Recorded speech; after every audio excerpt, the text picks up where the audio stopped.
abusianfo emama kwaba e branch say omamu ko twetwe ye de bremo and I no pay honorable Emmanuel Boacheja ako God with us Emmanuel MP I also West Wagon honorable na say oba ya che honorable kwaba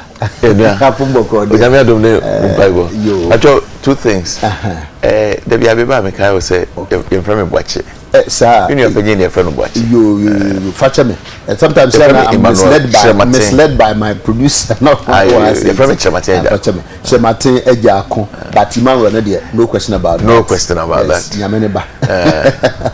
and now Erika Meto Kwame government communication team member NHIS consultant say we see kwan so say Ghana person no na onya chepa abeto kwaba apumbo ko de na no kra say ukoye uko unu aba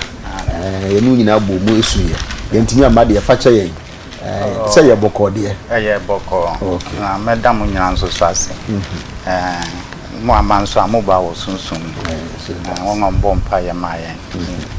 da obi bi ase yo honorable mention sem free so anopay ene so wo hwe daily graphic say asma o dey atu gana san e beba no kura no abrantie yi minim smart tete ne ho asem bia Castro ya obonwumi ya oni asamu agyan e be sisa abre ye ntimi hu say se wa free mu so otiase o me ye sure say nra mote anopay so hwe a all the newspapers na wum daily guide dey categorically we see so say Castro is dead. Graphic cautious or say ubisa question crusading guide there or say cra or say onyanwe minim honorable say say me be so bi akotan so afa no ye call holidays ni ade who ne say free sorry that guys also will free about to kwame sorry the kind of me fa kwanya so a chetiefo nyina na madam asese mo tools afre me program yi mo fi ase em the first time mo fi ase na me di kai enti no me ye die hia me papa eye asemi ye nyina ye bompa ya sire nyame se ebia ye beti asem papa a chen de ye titie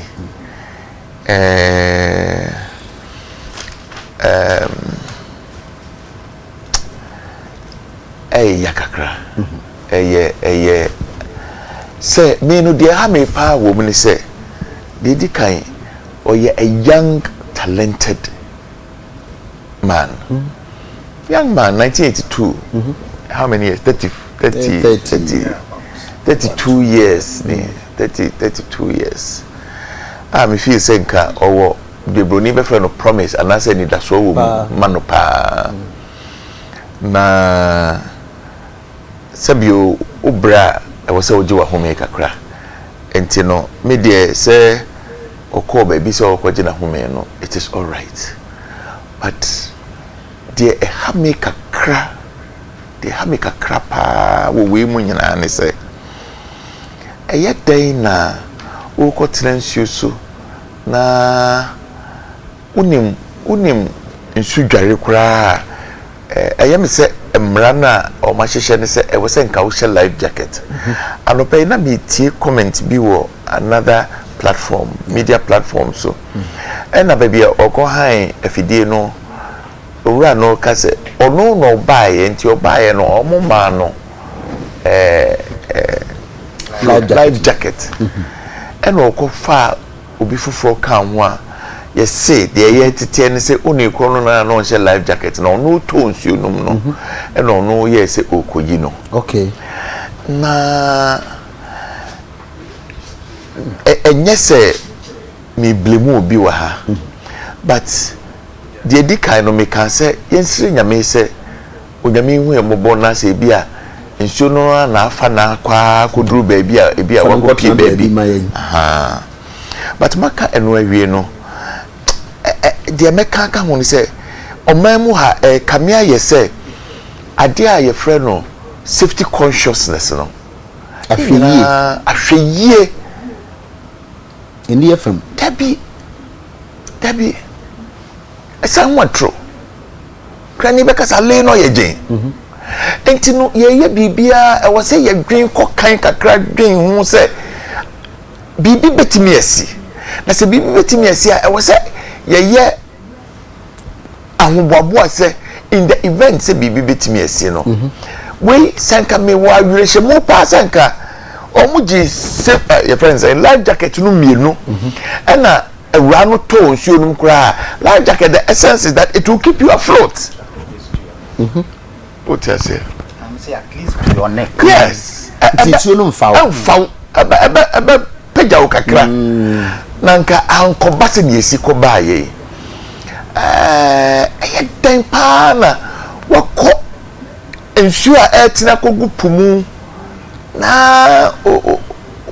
wanye bibi sa me mo bi asobo wo ha o but sabi yesi asamba ne nyina esua nyansa free mu oman mu ha yetie ye nkwanhia ye nya wo ka kwan nkwanhia ani nipa eku omo a road safety nyina yamfanya asam yamfan kahwe moto rider on share helmet ti eba ni ti bebo ho ni ti bo ebe pai no wawu o ti ase atode bia na obi sase emra so emra wo ho emra wo ho so nyina ye nimra so seat belt atode bia kan bi crowd say me ya na me ho meti na so akwan chire fefe so ubo seat belt na se car no kopema there is a certain probability say e bi cry ubenya ya umpra kese enso ni nyina no ai say yemfa anya sembia emra kire say yatika mu na ya driver me enye telephone so betwa no na afi na obi send SMS o send text obi send text message no drive o ti say anya na ko bo bi anya no bi dia bebo ma anya na wa dia kwhwe ba bi media ha me pa no be kan si su bio se me siensire nya me se asema ye te no no men ko ba ne sa le mum nyina e wo si yesua bibi kasi say let us not take our safety for granted. Okay, you make us so no yo I'm to come Castro dead or alive yenim ye nyina ye di ya yure e hyimu se nyame be ye na nwanwade a ye beti se enso no amfa wo mu na mum me di sa kwanya wo ye ebetu ye nyina ye nhofo ewo nso ho enso be fa wa se ehom do a ye split second se be fa wa utomu na se ehom do ukomu awuti ebemem na nso awra wo anum ani wo hene mu a ye split second nso wura wo mu first a obeba soro for the first time no asamem babuye wanum no asanum bi no abasoro for the second time wo koteta ma wo mabi enti wo yesa no se won omunim so dware eben wa on betu ahyen so no so mo koseve. Okay, na wo koseve obi anso e fa no na wo ko straight coffee na na obam wa woni ni nyina beko. I see. Nti ese wo fa na chi na waso ne nsam se ne be ya on to me enchichiro. Nti these techniques say ye ni mo a are very very dangerous. Na me sure say bribisa ene ba ya na efi sa ne me.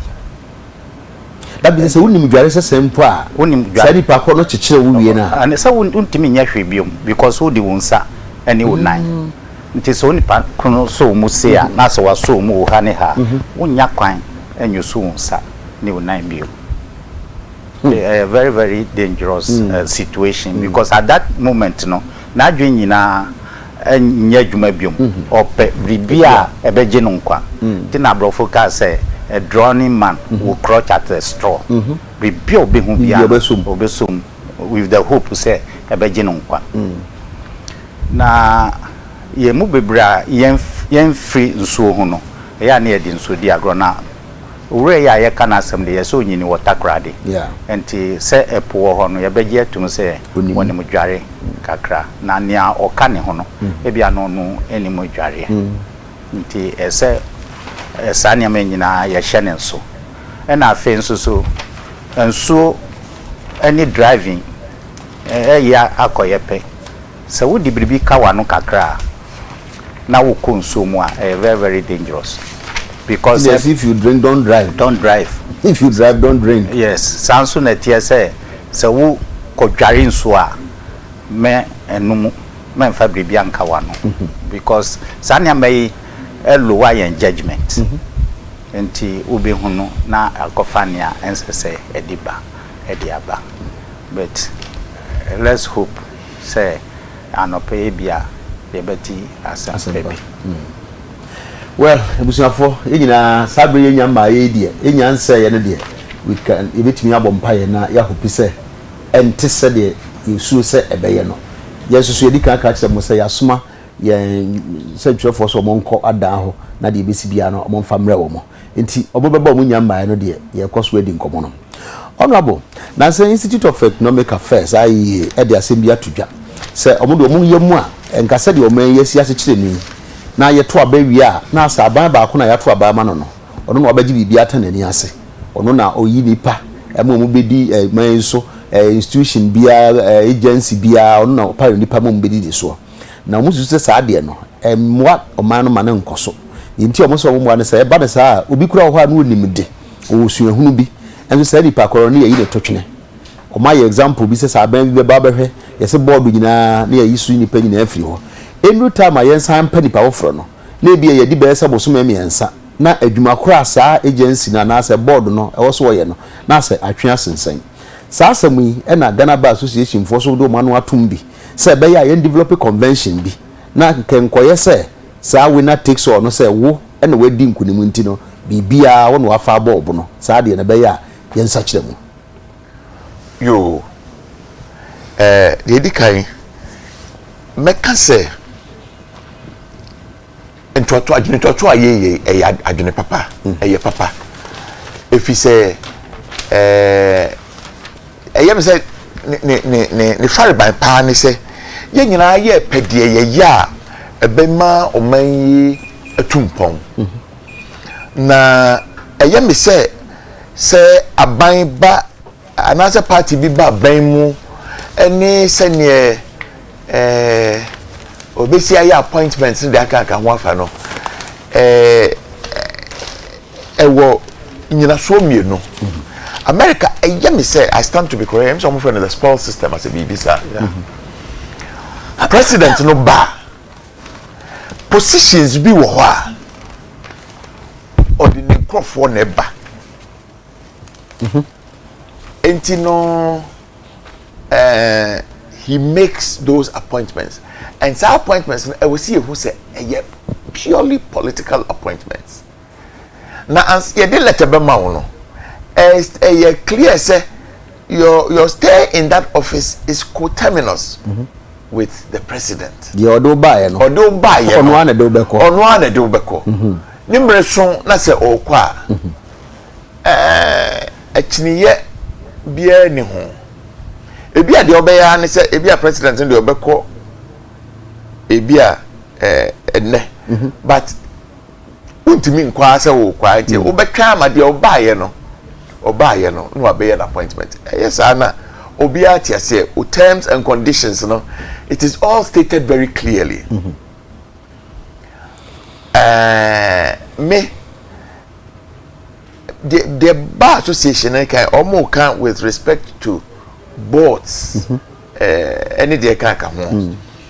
and me say I was say so they asked for a convention na me no me peneso a kwan bi so say yenya na yenyina yentiase the American me my bida ye rakufo ba ye no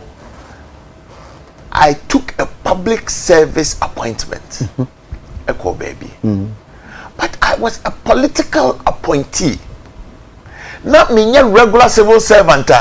My rising through the ranks. I bedrew baby, I bedrew, you know. And you know very clearly, I buy system buy, you know. na seni etie bia no President Mills obaye no say ebisa no or say we don't share his political ideas and philosophy. And I can agree. What you say? Entino na seni etie bia no na kwa na wasemeko. It is fine. There was here say I was appointments, even though it may be a public service appointment. Me sure said there was here say I was saying you throw ni na ye. So that until na ambiguity be anim. Maybe they said that it has thrown up a lot of ambiguity. But they're going on from here. I think what we need to do is to state very clearly and then omo baye and this is for baye. Obi mesha manai. Obi call baby fufro. Obi call baby fufro. President there ya to abama. Enti no omo betimi aboa ama wani da so a we wa wode be pray akonya no. E was say wode omo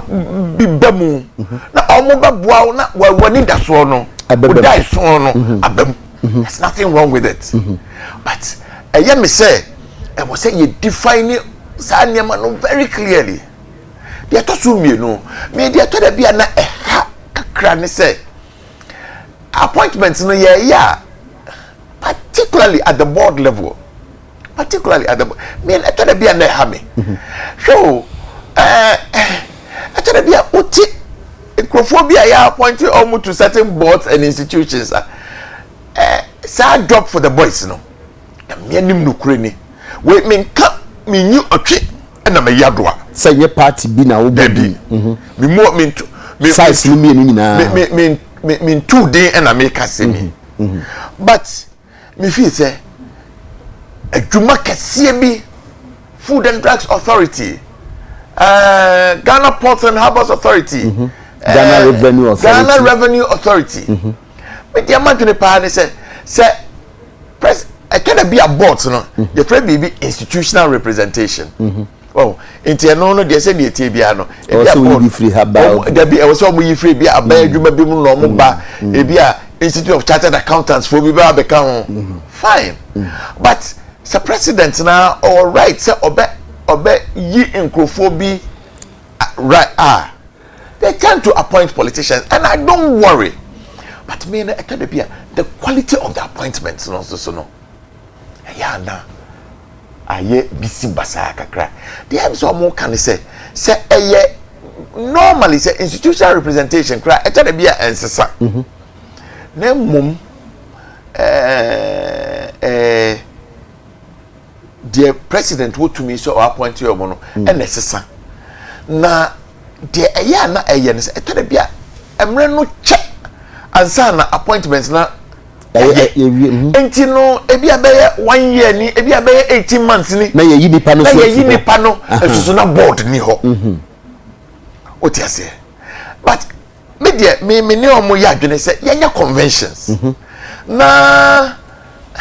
asa na wo ko pray no me sure say na why you adwene se me ni say we must have a convention say be 6 months after say there na be president no ba within a certain period, also appointing the ministers now within a certain period. Yes, sir, a jumano, a jumano be to sinikakra. If it's for instance, what ni what decisions be a management be taken or crano. This almost try my board no bar no more Sunday, then call for ratification. Sadia mano epihu here. Me feel say I can completely agree with them. I will not take away the right of the president to make those appointments. But I am say I will see a draw home timelines kakra. Na ni nyina aboa. Besi ne organizations bi o wa.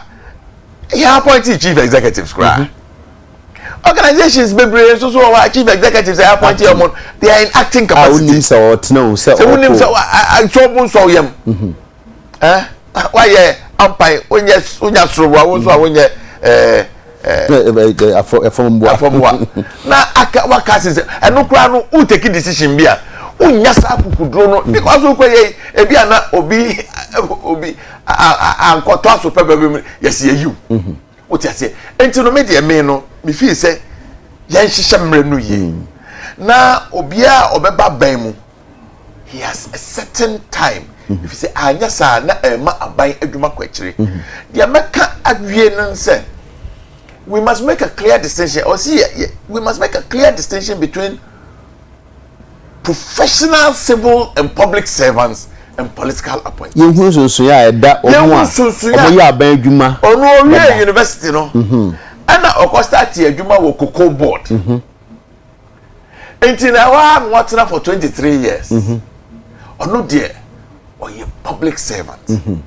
or you civil servant public servant and civil servant omo to aba until no tafrashas here no wadai ya obeto ama aba mo bi ke but omo there e was say ye ti omo free sa changes nyina mu I think say e was see ja omo ma civil service council and as a public service commission and the new omo deal me no there to da bi ha me ne say aban bi abano na afei civil servants and public servants omo yo madwuma oh we ye hwe na nimu a asibasi ojina ha obenti bi ojina ha eto de bi so ameka deal eto de bia civil servants ni public servants so eto de bia na ebinom aye more political than the political appointees nseja odwe ne nkwa ho predicting nti but me no me feel say I was here tisa ne man yeah ana me nyotwe na me yadoa young politicians we must begin to make conscious effort to insulate the civil and the public service from and yes sir ya nya ne sir masa and ya wie ya no we must obey go university no wie university no say public service and ameye almost afutu amede ma mo say public service no mo ya omo hwe so nya omo public servants no mo fa ho nkofrafra akrobeto young politicians ye be ko na masen aba ye be ba but omo de ye be kwa aba beto omo that they must learn to serve the government of the day properly. And the problem I have is that they become more political than even the political appointees. No, politicians more. Well, we must make those clear distinctions. We must leave their postings there. And yes, sir, the undue interference of the politicians in the civil and public service.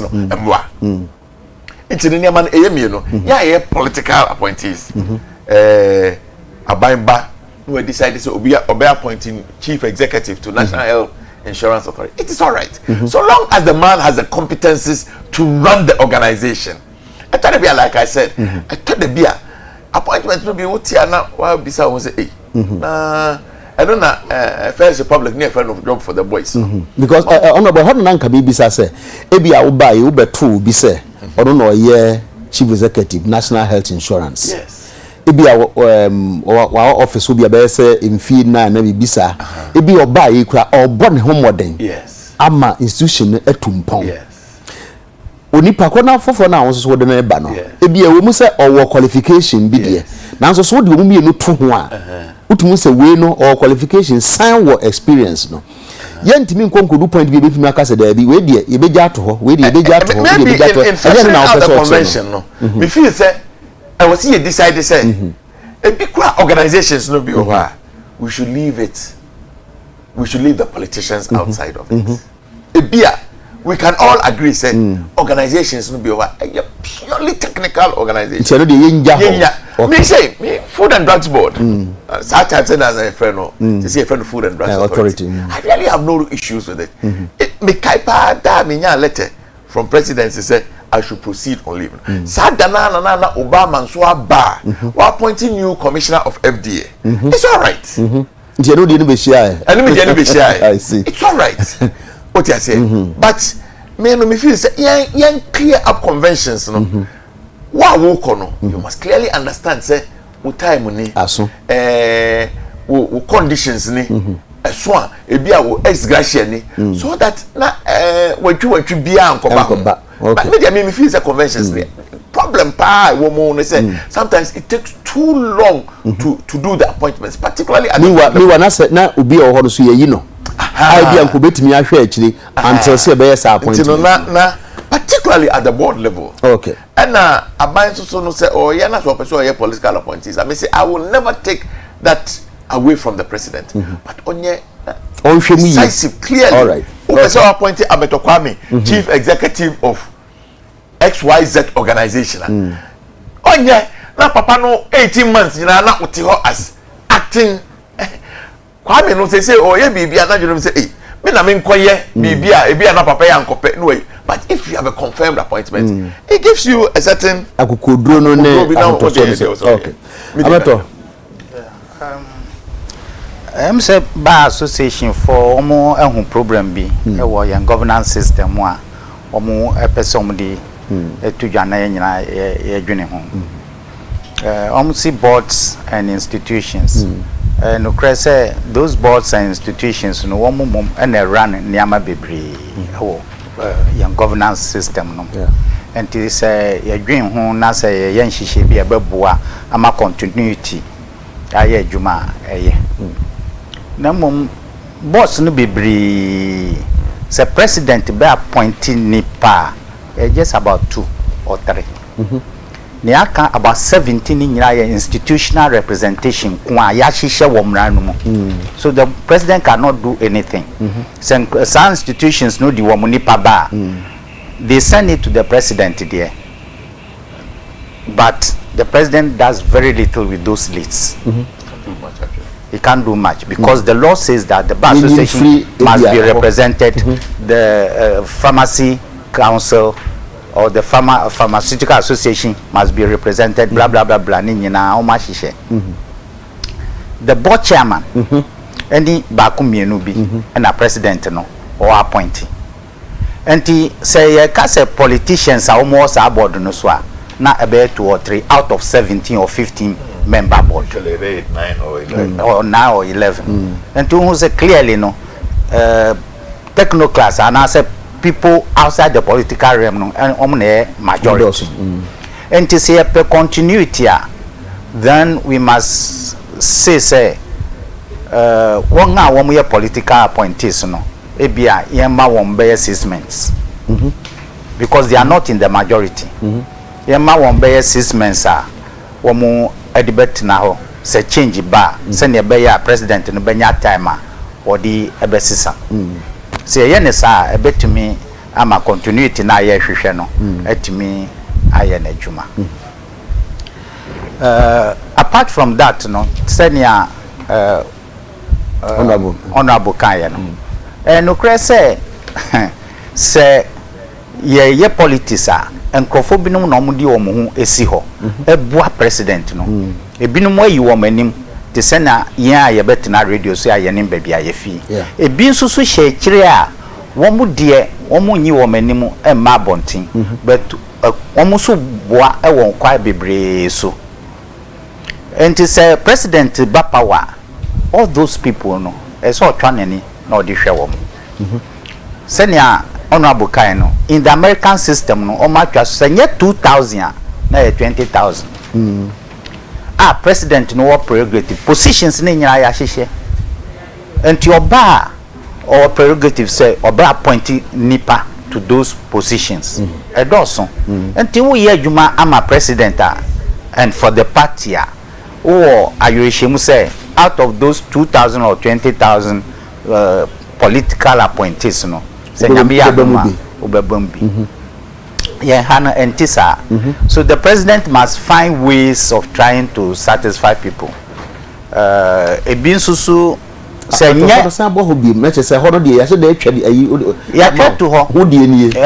it's part of the system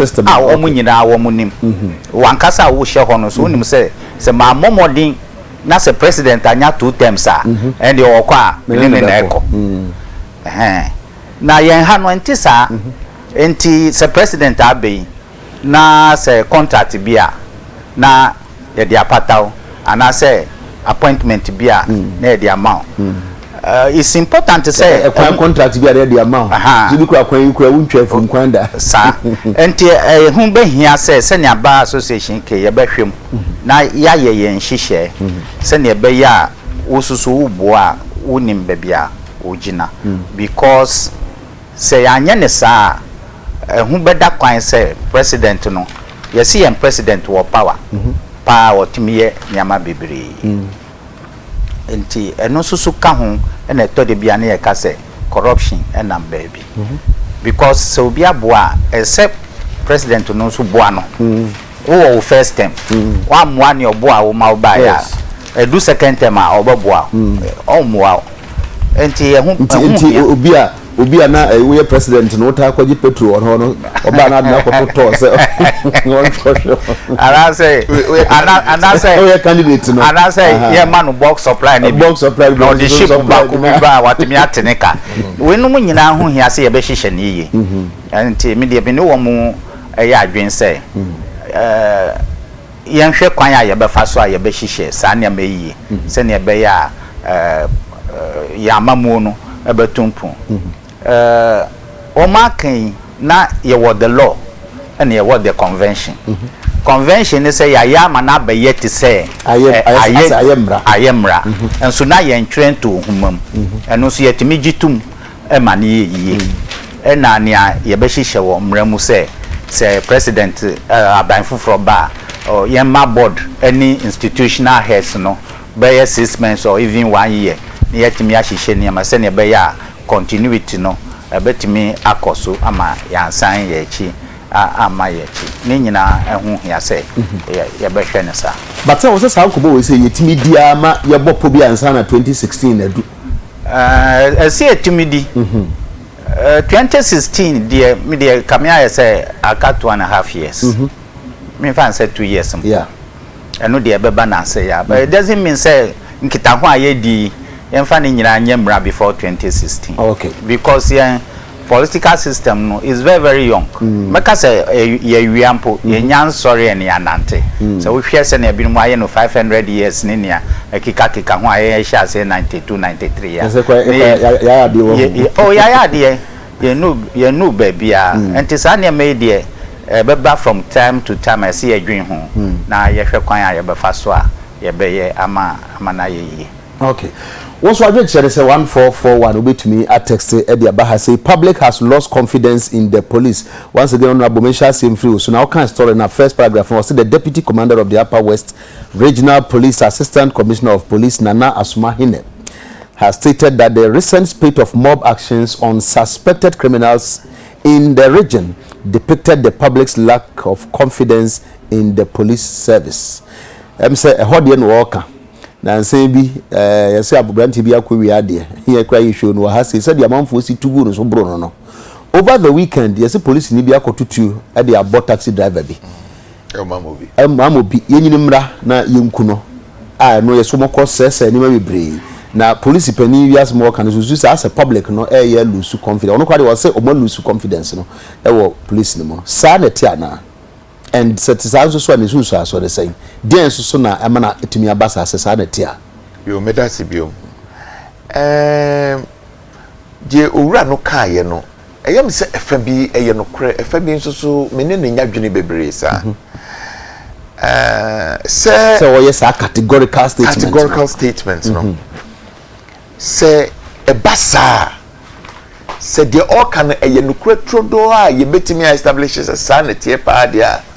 ene na oman yejina bre edne kakra ene na man kind de okan ene na fato aso preko say it is no secret that the public has lost confidence in our men where quotation more attributed to no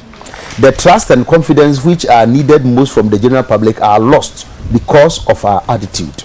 Categorical statement. Me feel say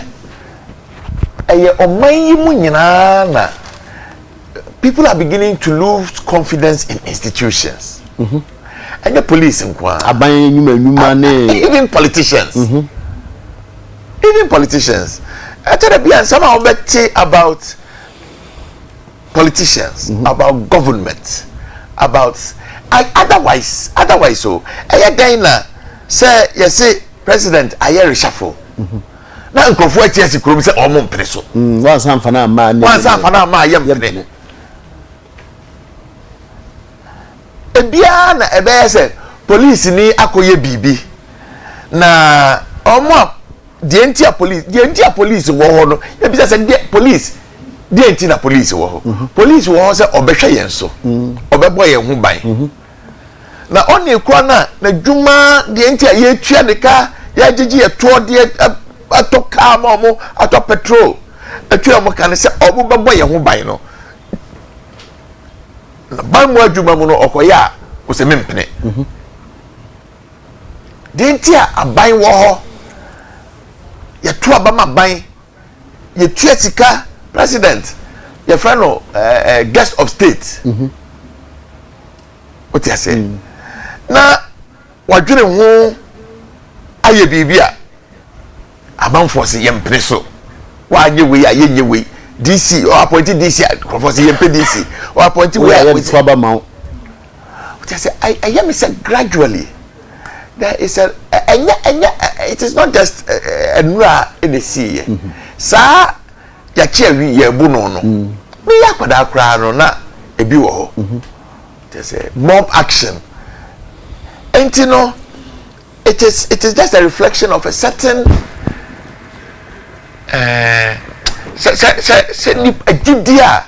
ni power institutions no but honorable GDA and I say yen na ye pese yen kasa ye to nipa no so re and intine yes and ate na bia de na yente ase for example bitimi ka say oh obi akwa wi ade enso so mi hu ye on nam ho ni wale o mra so e kire say obi wi ade a ye wo me say so me say institutions na so ayama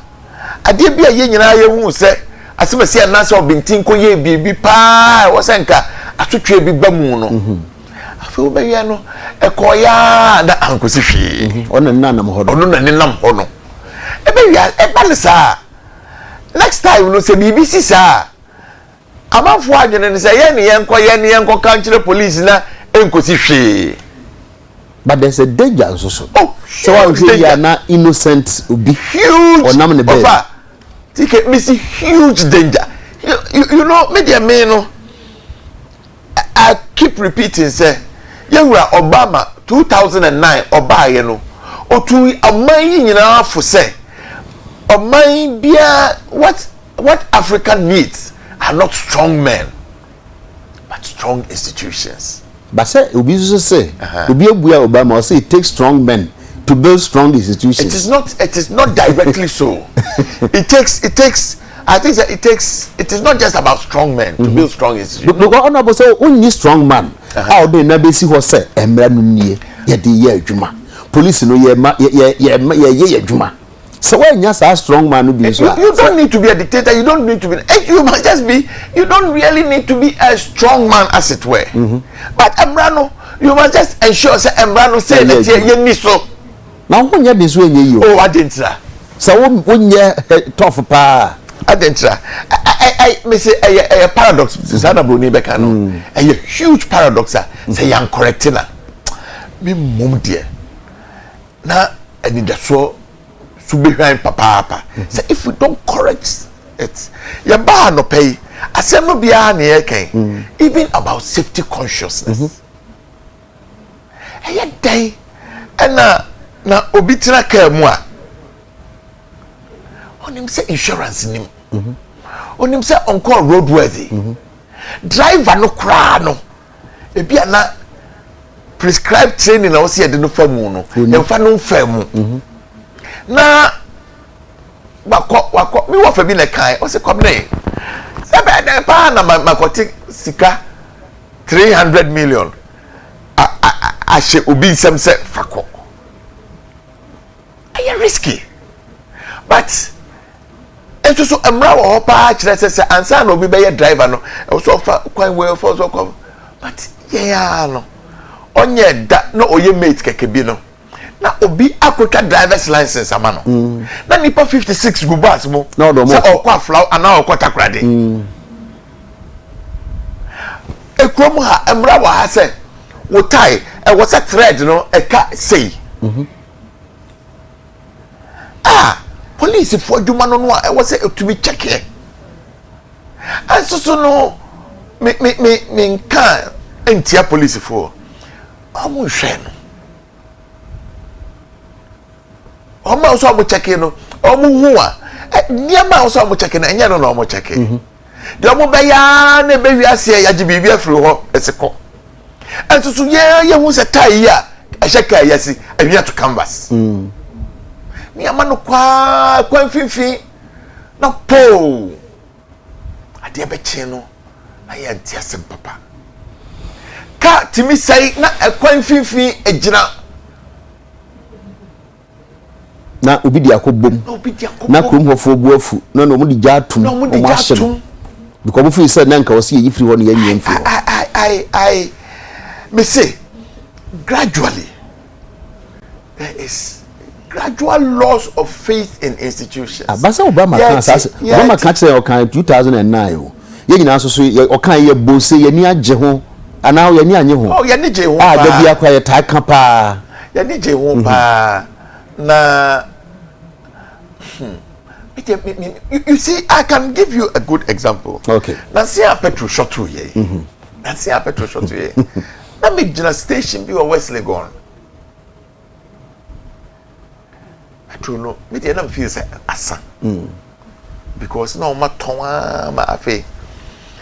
dey me say nkofo bi ka say ah we dey o say jeje sign papa na. O say ba bu nkofo na. You know, it is not about JJ Nomra. No, mom, it is about Adiana Ebi Waha, na Ebi Waha. Force be ayira wo manum. Me feel say certain force be. Me feel say BB nipa ni nyina no. Na ni nyina no. Me feel say it is just a gradual loss of confidence in governance processes. I mean, Kasa government too. I am being very careful this morning. Nama koyeno NDC MPP asem. I am being extremely careful. No, and yema state gradually. Or mine no school no. Say teacher for no or uncle school. Obi anyone obaba ko kasa adan no am school. Yeah, yes so ayo school no. A teacher no obaba because you see now papa no washa why secretary officer abegina ho. Oba me mami no teacher ni obetira classroom na ni notes awaye no wahwem amake notes no mo ya mo de koma masasechi o ti ase Monday morning mo de wa koma master binim kra de ko Sunday na master verify notes ni nyina na second supervisor so ele Sunday man say e wo ho a obi anye agric extension officer on kwaduma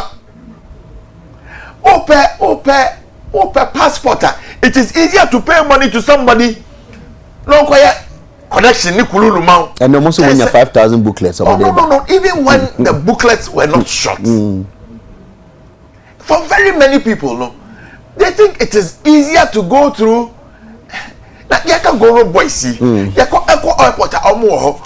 hospital even in the hospital they think say doctor no say pathology particularly they say oh nipa bia wo machire enkrofo bi ho omo beba be gisika command doctor na doctor I mean all of these things happen we obi na kind of born no in just here true report bia ya dey insurance. Can we just follow the procedure and no just say all true why nyim bibia o ma income and you know, so I see a 10,000 and I mean, these things happen and they are real. And you know, man, me feel say the whole of the governance establishment is challenged. Now, I am say I was seeing as Ghana for your sorry worker. If he said, offer, said, and no so tefaswa. Yeah, I can say politics there and that's what Papa be anyhow. Parliament and someone can about us as parliament on governance any day. Executive, legislature, judiciary. I tell you, what you say?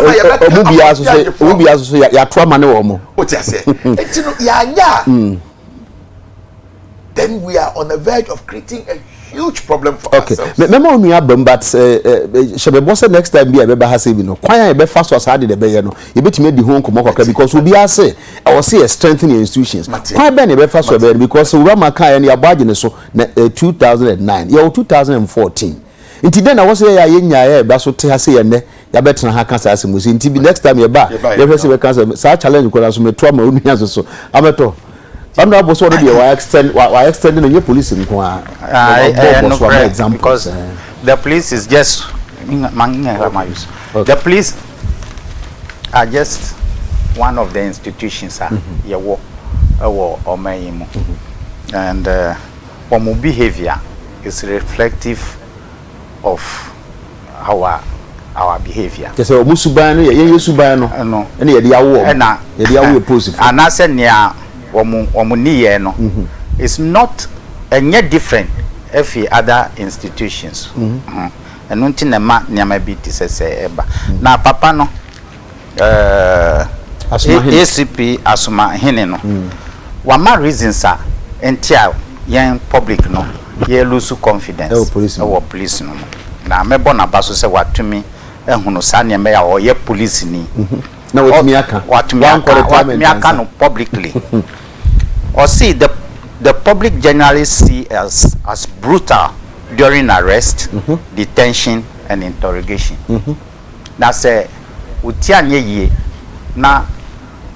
ukodi police for nsem a enye civil case na sa akoye say yesi wabokro no bi obabia na wa ye bribi sana ye nsaso mu a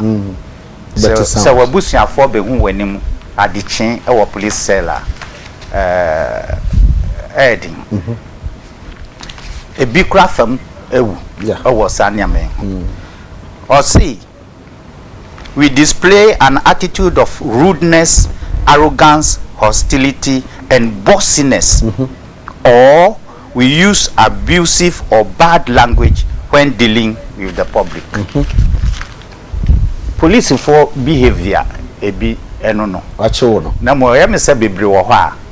wanka eniama ekoso ewe chire ya chiwe yiwe no enu titiriw enema public na na say ya police for yen yiedie eni yenkwa ehye wo musem no to de bia na ye lusu hope de se ni aye kese obi aye bribi a ese police for hwa na kosi bebi ekwa akosi ni obehu na oni akon oni nam ehwa ya anya ne hwe enu ene behia se ye behwe kwan a ese ye fa so a ye siesie aneme Obama ka say we need strong institutions no be 5 years ni but menyi ne say obi abetumi di 5 years asesa institution ye nipa ene wom ba ya sha asembo I am say yeah nyaman kitinkiti bi ti say ebia policing in a democratic era omokra no mo say for democratic police ye kire wo mu ebetimi asesa nyama bebre dem say ya start o ma start but o mu dada no ne doso ntitia ye di ma wo mu no ye nsesa no enti safofo na o mu ba na o mu ye nkoda no ne ye ma wo ntitia foforo a ebeche ansa na o mu so abaye mpanyirfo a wo mu de new training no e dia aye adwuma sansu ne wo ye judiciary mu but ansa na ba sansu ne wo ye public service anase baby because udi bibi anase wo huma bi anase wo letter bi ko baby mpoa ya ahwese wo be hu messenger na watimi di fali akotu director nimu entam esanka edimu sa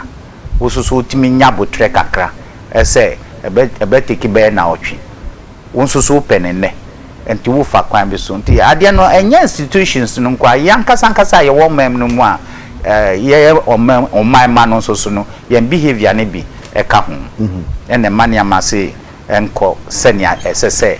eko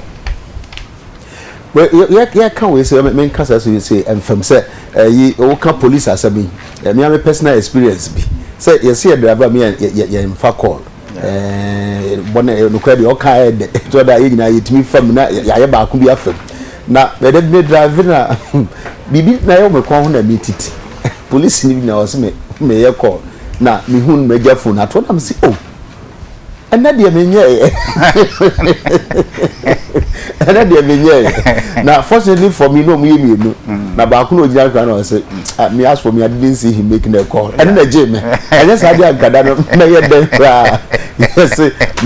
my call anything no I'm talk so across asem na me kan me through challenge am na say kwan ben ye be fa so a sa de no ye bi be free ho kra nti maybe next time me bo mo ho na maba enti ye kobinim asedu wa yiwo so bubeka ho asema na ye mfa so 2 minutes o mampani Archbishop Pamabakra so mampani ntie nyankopon ne what is asem no mate eno ano no oh obetie nyankopon but obetie amanfo so okay because our Bible mu say enkrofo ehia asem wo muntentie mu ni wo mu kasa no nyame kasa the voice of the people is the voice of God nti say otimi tiamanfo na say okoni nyame ne mu so a wa yedin atwen nyame be ka chere mako adwon say amanfo so man mu odi say yiro ho honorable yes sorry ara no so for naka ebia nyame na yi akere no nti no se me de meka ne se yura mampene ya na ye se ye be national week of fasting and prayer ebia enkra onyame ato amasofo no se on kan kire ne se onti but I think that is good advice bibia fa pem ni nyame na me de me feel say eye kasakwa it is not just plain language it is figuratively speaking kasakwa say in your moments no eye na wa so wa hwehwe nyame ni onyame akwankyere after all crofo sorry say mo kotofo akogye akwankyere ono de o say okutu na so bompa ya on sunfre nyame say onyame babia wo de ma bedru ekwan no he I don't think say I think it is in order okay well ebusafo ene ye di dwumadi no ebewi ne mo nkai one ya ka kire mo say ya soma ye sentrofo so mo nko adan ho no mo nko hwe say de na asi wo ho ye nua castro no ye de ye mpa ebo pa ne akoma so ade ne senka ye beti ade say abrante no ebi anka nsuo ye say fa no so enya mfa no ka be ye ahosese pa amaye nti ye hwese ebenya saade no nti yakasa asem dada once again ye nua kwaku baako Abdul Malik ene ye ne birthday na 60th birthday nti honorable munua we di 60 no kwaku baako nti no we wish him well bompa ye se nyankopon mani mfi no bi meka ho ne ye nua mo aka nyina so bo di Samson Kenya meche wo Kumasi Abigail Ashley also oye producer health program no pay program so and birthday July the special month uma kadi enso so edidi so ene ya uba me ane ya can be so say so we will be ho there be ono oh okay oh right why not onyame kan ho na okay de na koma pebia onyame nyama no ene ono nko a one my former boss former minister of health Dr. Kwakwa Free okay ono so same day same year ono so 60 there I see you know ne yonko brebo no so baby o tie wo se hwe so say emano tinkwa ene onyame bambo okay ameto sere nyame nhira ede emano ene onga ene omu nyina edi om birthday bia no yes sere nyame nhira se yankopon fa mfie bebre mfanka omu mfie ema won kwaku ba ku se ka discussions ya waya de me nyine se ye mu bebre betumi ne ni documents no yes nyame nyansa ama no na nonsense me hu say watono down bebre from a very straight stand as in the discussions no more nationalistic than no kire say nyankopon manage a onyini a oye more of a statesman than well talking about so far bro I want to be great you know talking about institutional say your bed institutions that's a sense and near no wo adwuma ba na say make kan article bi o say check your front desk obi a wo ye adwuma bi a no front desk no check it na wadwuma betum pon a say nipa na e wo front desk no so ya check it o mutimi pamo nipa o metimi atwe nipa so abam ebusuafo braso ye pegya ye mu me di kan e ka kire mo ye nua metokwa me oye NDC ni okasa efa aban nsem ho okasa ma aban so osanso ye NHIS consultant so enu brebia to ensa frena no baba boa yen sanso so na honorable ejiako boache eja ebeboache no da bia ya na ya mistake ya baba hye ho honorable Emmanuel odi ya ye kire Martin sure ba me nkire mo ye wo ye no me papa boache de dikai e friend no boache kire Martin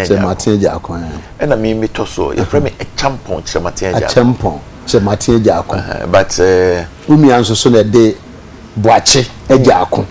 all right okay you tune nyina afa so west wo gon and be kan ho de mayi abusan fo epija ye mo china sɛ nyame yɛ adoma ɛbɛsan hyɛ bi ɛdam ase